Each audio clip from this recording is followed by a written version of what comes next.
बरौली नाम का एक छोटा सा गांव था। उसी गांव में गोवर्धन नाम के सरपंच अपनी दो जवान बेटियों के साथ रहा करते थे। सरपंच की एक बेटी का नाम लीला तो दूसरी बेटी का नाम लच्छो था।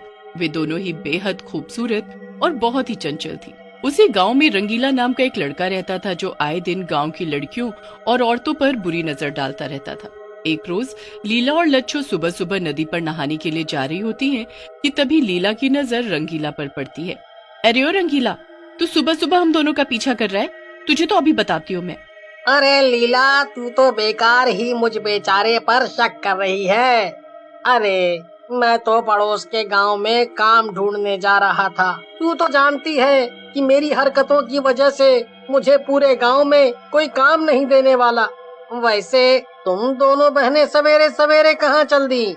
हम दोनों नदी पर नहाने जा रही हैं, और अगर तू गलती से भी नदी के पास भटका ना तो हमारे पिताजी तेरा जो हाल करेंगे वो तो तू जानता ही है। इसलिए अपनी पतली गली पकड़ और सीधा निकल ले यहाँ से। रंगीला दोनों बहनों के डर से वहाँ से खिसक लेता है। रंगीला के जाने के बाद दोनों बहनें नदी में नहाने के लिए चली जाती हैं। तभी नदी के किनारे पेड़ के पीछे छिपकर रंगीला उन दोनों बहनों को नहाता हुआ देखने लगता है। गांव में काम ढूंढने तो थोड़ी देर में भी चला जाऊंगा, पर पहले इन सुंदरियों को नदी में नहाता हुआ तो देख लूं। हाय हाय, मजा ही आ गया इन्हें ऐसे नदी में नहाता देख। फिर कुछ देर रंगीला पेड़ के पीछे छुपकर दोनों बहनों को नदी में नहाता देखने के बाद काम की तलाश में दूसरे गांव निकल लेता है। पड़ोसी गांव में काम तलाशते हुए उसकी मुलाकात नीरज नाम के लड़के से होती है। नीरज भाई, आप तो बड़े आदमी लगते हो। पैंट शर्ट, बढ़िया जूते और हाथ में स्मार्टफोन। इन गांव की लड़कियों को तो देखो, ये आपको कैसे तिरछी नजर से देखती हुई जा रही हैं। मुझे तो लड़कियों की बस गालियां ही मिलती हैं। हाँ नीरज भाई, आप तो बस मुझे अपने पास काम पर रखो। हाँ। अरे रे, लड़कियां ऐसे ही थोड़ी ना मुझे हंस के देखती हैं। मैं इनके लिए शहर से लाली, बिंदी, कजरा, गजरा जाने क्या क्या लेकर आता हूँ, तभी तो ये सब मेरे आगे पीछे नाचती हैं। चल तू ये सब छोड़, तुझे एक बढ़िया चीज दिखाता हूँ। मेरे स्मार्टफोन में एक से एक सुंदर लड़कियों की फोटो और वीडियो है।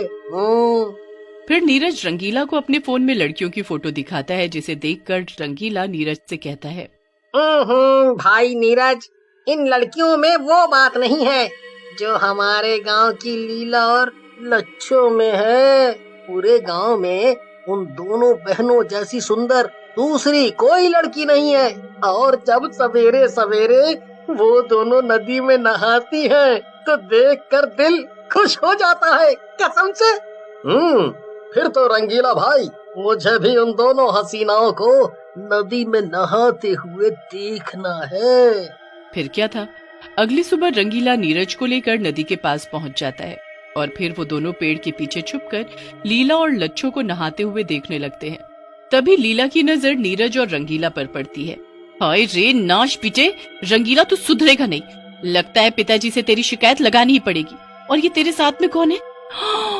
हाय दया रे, लच्छो जरा देख तो इस लड़के को, ये अपने फोन में हम दोनों की नहाते हुए फोटो खींचे जा रहा है। रुक, अभी बताती हूँ तुझे। तो क्या कहा तुम दोनों बहनों ने कि तुम अपने पिताजी से हमारी शिकायत लगाओगी? अगर ऐसा किया ना, तो ये जो नीरज भाई ने तुम दोनों की नहाते हुए वीडियो बनाई है ना, वो गांव के सभी लड़कों को दिखा देंगे। हाँ। ऐसा बोलकर रंगीला और नीरज वहाँ से चले जाते हैं। उसी दिन शाम के समय दोनों बहनें बाजार से सामान खरीदने जाती हैं। बाजार में सामान बेच रहा गणपत नाम का लड़का लीला और लच्छो से कहता है, नदी में नहाते हुए तो तुम दोनों इतनी गजब की लग रही हो कि क्या बताए तुमका, एकदम मस्त। हाँ। लगता है उस रंगीला और उसके दोस्त ने हमारा नहाने वाला वीडियो गांव के सभी आदमियों को दिखा दिया है, तभी ये सब हमें गंदी गंदी नजरों से देखे जा रहे हैं। तू चिंता मत कर लीला, कल उन दोनों को हम अच्छा सबक सिखाएंगे। अगली सुबह दोनों बहनें नदी में नहाने जाती हैं। रंगीला और नीरज फिर से नदी पर आते हैं। नीरज नदी में जाता है और दोनों बहनों को छेड़ने लगता है। हाय नाश पिटे, तुझे तनिक भी शर्म नहीं आई जो तू नदी में हमें छेड़ने के लिए आ गया? रुक, अभी हम दोनों शोर मचाकर पूरे गांव वालों को बुलाते हैं। दोनों बहनें जैसे ही नदी में शोर मचाना शुरू करती हैं, फिर नीरज और रंगीला मिलकर दोनों बहनों का गला पकड़कर नदी में डुबो देते हैं, जिसकी वजह से उन दोनों की मौत हो जाती है। उसी दिन दोपहर के समय गांव की औरतों को नदी के किनारे लीला और लच्छू की लाश नदी में तैरते हुए दिखाई देती है। लीला और लच्छू की मौत से सरपंच जी को बहुत ही दुख पहुंचता है। दोनों बहनों की मौत को कुछ दिन बीत जाते हैं। एक रोज नदी के किनारे से काशी नाम का एक आदमी गुजर रहा होता है कि तभी उसकी नजर नदी में नहा रही दो सुंदर लड़कियों पर पड़ती है।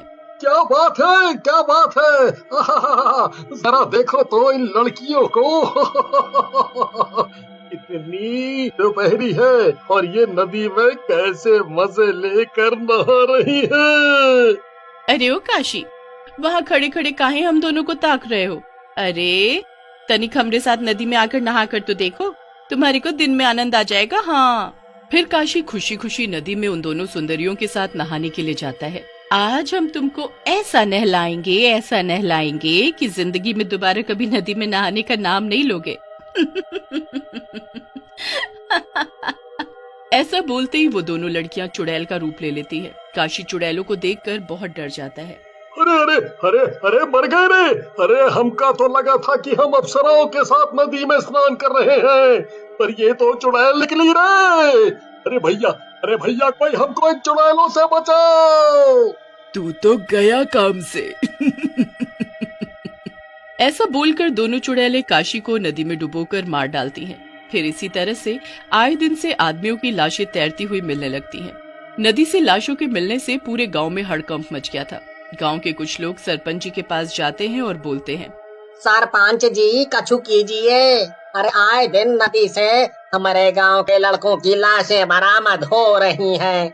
समझ नहीं आता कि ये सब कौन कर रहा है। जब से मेरी दोनों बेटियों की नदी में डूबने से मौत हुई है, तभी से ना जाने क्या हो रहा है। आए दिन नदी से गांव के लड़कों की लाशें मिल रही हैं।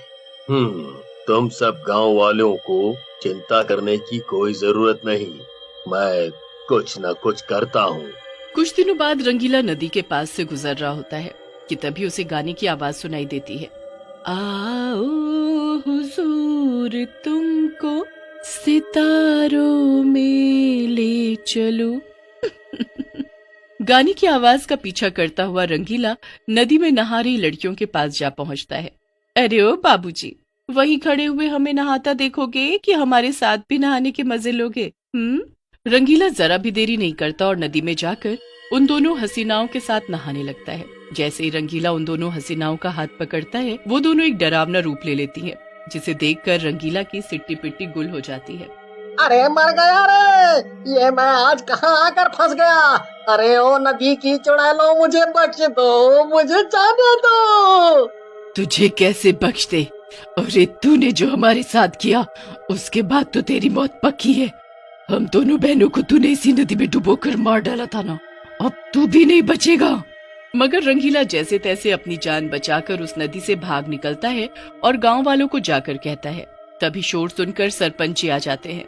फिर सरपंच जी गांव के पंडित जी और गांव वालों को लेकर नदी के पास जाते हैं। पंडित जी जैसे ही मंत्र पढ़ना शुरू करते हैं, नदी से दोनों चुड़ैल बहनें बाहर निकल कर आती हैं। पंडित, मंत्र पढ़ना बंद कर दे, नहीं तो इसी नदी में तेरी लाश भी तैरती हुई नजर आएगी। नदी में चुड़ैलों को देखकर सभी के होश उड़ जाते हैं। आखिर क्या हुआ है तुम दोनों चुड़ैलों के साथ, जो तुम इतना गुस्सा हो? हम दोनों बहनें गांव के एक भी आदमी को नहीं छोड़ेंगी, सबको नदी में डुबो डुबो कर मार डालेंगी, जैसे हम दोनों को इसने नदी में डुबो कर मार डाला। इस रंगीला और इसके दोस्त नीरज को तो हम नदी में हमेशा के लिए दफन कर देंगे। तभी गांव वाले रंगीला को पकड़ लेते हैं। जरूर इस रंगीला ने ही कुछ किया है। चुड़ैल सरपंच जी को देखकर रोने लगती है और बोलती है, पिताजी, मैं लीला हूँ, आपकी बेटी, और ये लच्छो है। फिर दोनों चुड़ैल सरपंच जी को सारी बात बताती हैं। फिर गांव के सभी लोग रंगीला और नीरज को पकड़कर पेड़ से लटकाकर फांसी दे देते हैं और इसके बाद गांव के सभी लोग लीला और लच्छो चुड़ैल से अपने किए के लिए हाथ जोड़कर माफी मांगते हैं, जिसके बाद वो दोनों चुड़ैल बहनों की आत्मा को शांति मिल जाती है और वो नदी से गायब हो जाती हैं।